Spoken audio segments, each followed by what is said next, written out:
My name is Larry Froelich. I am a senior attorney and a grandpa. The war on drugs has been a failure. We need a fresh start on our drug laws.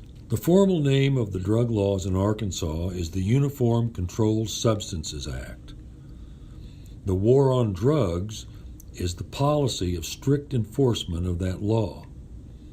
The outcome of the war has not been good. 50 million people have been arrested in the U.S. for drug law violations since the declaration of war in 1971. Over 400,000 have been arrested in Arkansas. Billions have been spent nationwide enforcing the Controlled Substances Act. Hundreds of millions have been spent in Arkansas. Enforcement of that law has been strict, and extreme punishments have been the rule. Nevertheless, after decades of pain and suffering and extreme expense, illegal drugs are still widely available, dangerous, and cheap. Last year, over 72,000 people died of drug overdoses in the United States. Thousands more died fighting over who gets to sell the drugs.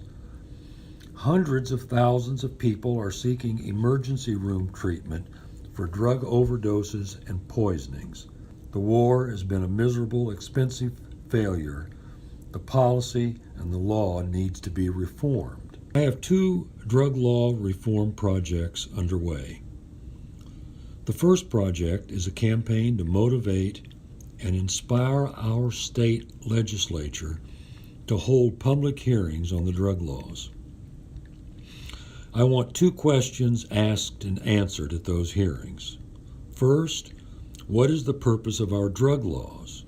And second, is there a better way to accomplish that purpose? My second project concerns a group of badly overpunished drug offenders. In 2011, maximum punishments for drug offenses involving small amounts of contraband were substantially reduced by Act 570. Unfortunately, the sentence reductions were not made retroactive.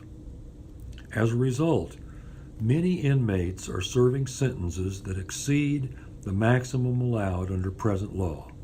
These sentences are no deterrent to anyone because they can no longer be imposed.